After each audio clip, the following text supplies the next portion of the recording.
Hello, everybody, and welcome to the CAF News. I'm Kevin Donovan, and with me, as usual, Brice. How you doing, Brice? Been really good this morning. We got actually a little bit of a different pace for our stories today, I think, yeah. Yeah, I'd say so. It's again about AI, but not just that it is everywhere. It's also exposing things. It's exposing dependencies everywhere. Brittle software, sovereignty, and native and foreign platforms, scarce physical resources and infrastructure. So yeah, it should be an interesting discussion. Do you think that it'll be interesting to get into too to see how much of that is hype? I think there's a discussion like marketing, using the marketing and saying like, oh, look, I think one of the key stories there is Anthropic Claude, right? And it's going to be, oh yeah, this can hack everything. Give us 3 months. Is it 3 months to fix the world before we unleash Anthropic? Or is that realistic, or is that a marketing technique? What's your gut feel on that one, Kevin?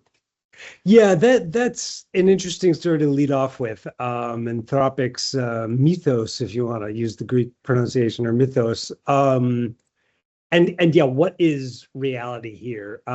They announced they have a new model, but they're not going to release it. It will not be released broadly. It's being placed in something called Project Glasswing, which is a restricted cybersecurity initiative because it is so powerful. It's too powerful to release generally. Um, they say that they have found thousands of high severity vulnerabilities in new and old software, 20-year-old like hidden bugs in OpenBSD, an error in the FFmpeg converter, all sorts of things across major operating systems, web browsers. Um, Banks and other firms are especially exposed. Anybody who has a messy mix of modern platforms and legacy systems is, supposedly threatened here. But, I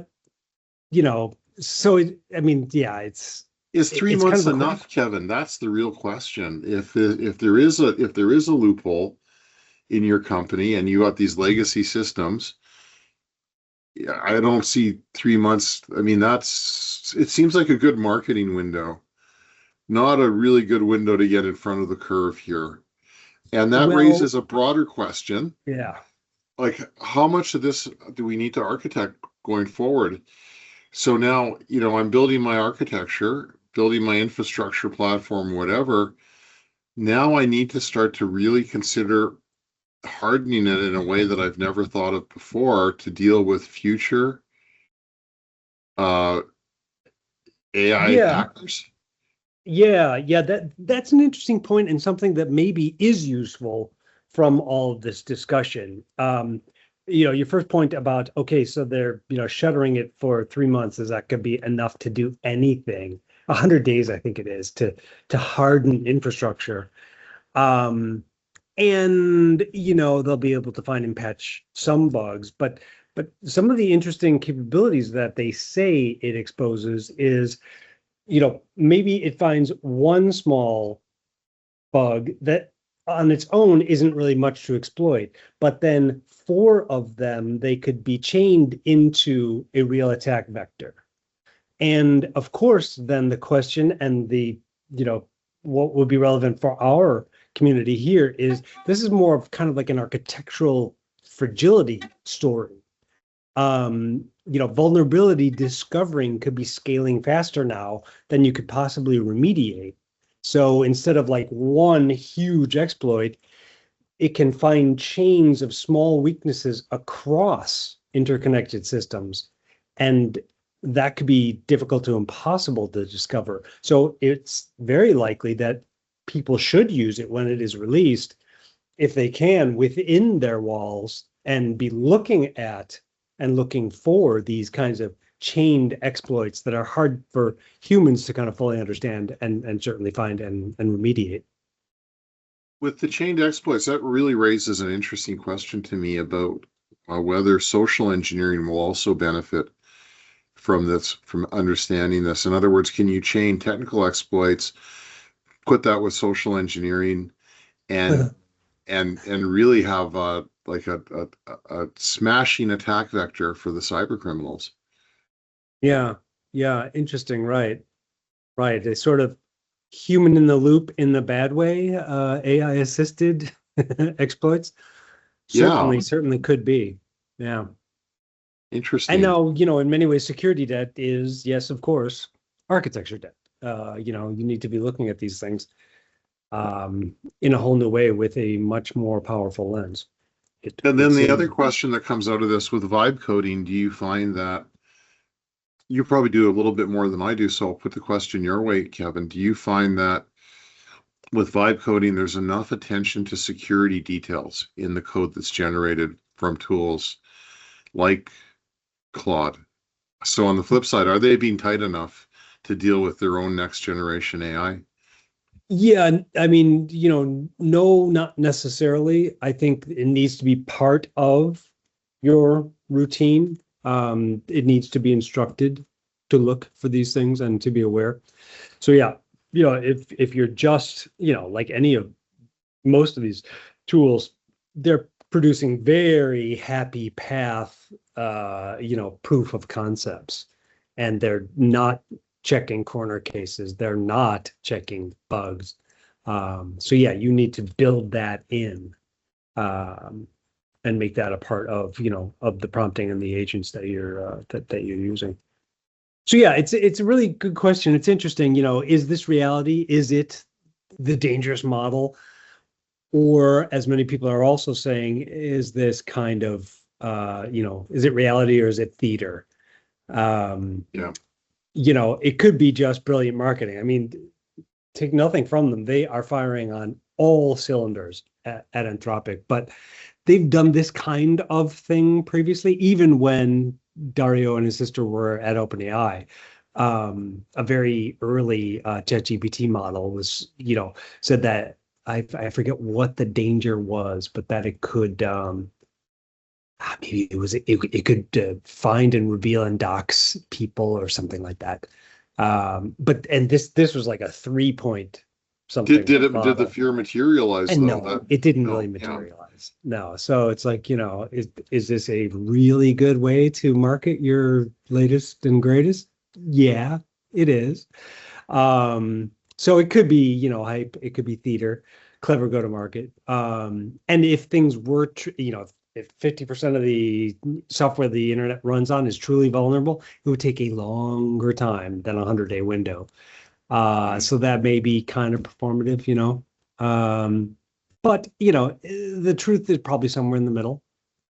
It probably can do these things. And I think it's great that they're not waiting for regulation. They're not waiting for the government intervention or something. They are themselves policing it. And I think that's a really good sign. It doesn't surprise me. It comes from Anthropic.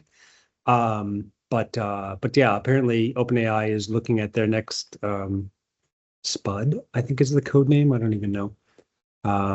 But they're looking at doing something similar where they'll kind of shroud it for a little bit, and just release it to a consortium and then make it publicly available. Interesting. Maybe this Glasswing will continue. Who knows? That's interesting. That in a way that also kind of brings us, I guess, to the next story that we wanted to discuss. And I'm sort of thinking at a very loose tie-in, like what vulnerabilities could something like Windows possibly have? And here we see France now moving away from Windows, adopting Linux. And is that a pure sovereignty play? What do you think is behind that? Now, but you had an interesting comment when we were talking just before we went on air, which is, I was kind of like, why would you switch from Windows to Linux? And your point was, well, why would you even use Windows in the first place? Why don't you start with Linux? Um, what what do you think now is changing? Like there seems to be a huge European sovereignty play that's pushing this. What are your thoughts around that, Kevin? Yeah, it would not surprise me that that is driving a lot of this. I'm, an old Linux user and fan, and yeah, I mean, I don't know why like my local school has Windows on my son's laptop and they pay for Office licenses when Linux runs fine and you could have access to Google Docs and no one would miss anything, I don't think. But no, I think it's more of a control and dependency story. I think they're really using this as an instrument of sovereignty. I think it is, they're looking at reducing any kind of digital dependencies they have on anything that's maybe not French, but certainly not European. And yeah, I think that what about the support angle? How is Linux support these days? I know there's companies that do provide Linux support that you can contract, I guess, to look after that. Is that up to par, do you think, with something like Windows support? I mean, it depends on the distribution that you choose, but certainly, a lot of the more conservative people who use it are using Red Hat Linux, and that's an IBM product at this point. And there's extended life and enterprise editions. There's, practically zero risk, I would say. Do we know with France, are they using a productized version of Linux or are they gone with an open source? We don't know that for either way, do we? Or it's all open source. It's just what the support model is. Okay. And I actually don't know what they are. It's their digital agency, DINUM, that announced this. And I'm not sure if they've decided what distribution they're going to use. But yeah, as you mentioned, I don't think it's so much Windows versus Linux. I think it's, what layers of the stack are substitutable? What can we govern? What's politically safe? What do we have some control over? And that could certainly ripple out beyond, government into the public sector more. Vendor lock-in and costs issues. It's not all just, technical. There's political ramifications. Very interesting. And our third story is still focusing on Europe. I guess there's challenges getting the AI data centers built there in terms of energy restrictions. So if I understand this correctly, the real challenge is we've had this climate change technology in place. Higher energy costs have come with it across Europe.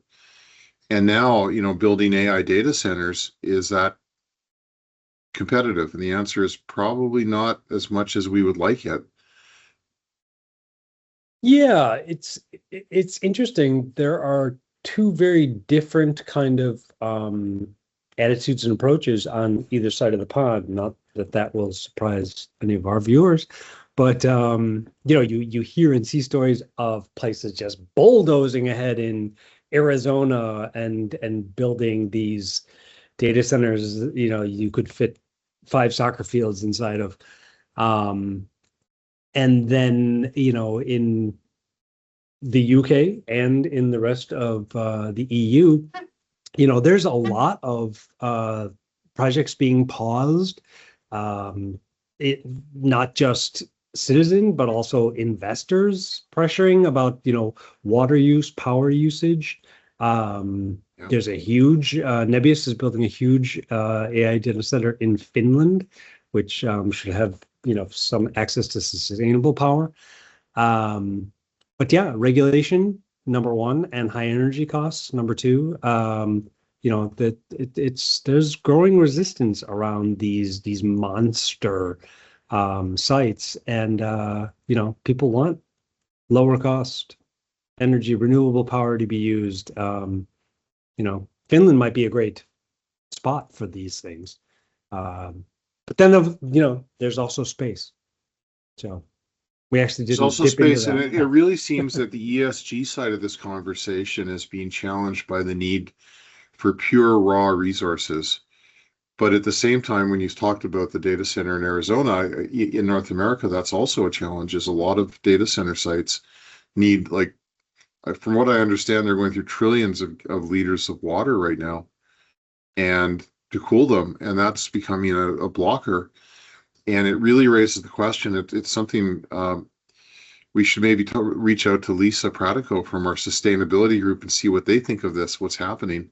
I know they're doing a lot of work in that space, but I would be very interested. I don't have an answer right now. It's more of an open question. How does this shift? Like they're energy hungry, they're resource hungry for water. And how does this shift the thinking when people are starting to throw away a lot of the ESG concerns in favor of consumption? And where do we get consumption? And then the other thing that I think is interesting is proximity of these data centers to the work being done, and how much of a concern is that going to be for architects in the future, having to consider, things like, inherent delays in the network to get these things, and what does that mean? Is that going to give places like North America or China, which don't really factor in, they talk to the ESG, but maybe not factoring it in as much. Yeah, it is kind of interesting. I mean, we've spent years talking about, what's your cloud strategy? Get to cloud. And it was kind of implicit that the infrastructure was infinitely elastic. Well, it's not. Compute is constrained in the physical world. It's still subject to, the laws of physics. Will that impact architectural decisions? Do we need to know about energy economics and infrastructure realities in different regions? You do for data sovereignty, for sure. The compute strategy might become location strategy. So yeah. Well, and that really brings another thought is, how is that going to impact the choice of substrate technologies? So the lack of energy, I can see pushing things like quantum computing further as you get way more, instructions, the equivalent of more instructions on the energy that you're doing compared to classical computers. Yeah, and I don't know if we've seen that look at it like, oh, we need to go to quantum for energy efficiency because we just can't bring in 3 billion Blackwell CPUs anytime we need them. Yeah. I wonder that certainly could start to play a role in that way, that it's simply much more efficient in terms of energy consumption. Yeah, it's interesting. Well, some interesting changes. Would love to get your comments below on what you think of these changes, how you're going to deal with them, what you think of ESG versus the limitations placed on energy. Great discussion. Thanks, Kevin. Yeah. It's interesting. Give us your thoughts, how, if this is affecting you at all. If your job in architecture is less about drawing target states and more managing exposure dependence constraints. Always interested to hear what people are meeting and seeing and hearing out in their daily lives. So yeah, definitely leave a couple comments, and it'll inform what we talk about next. Thanks so much, Brice. Appreciate it. Thank you, everybody out there. Cheers, everyone. See you.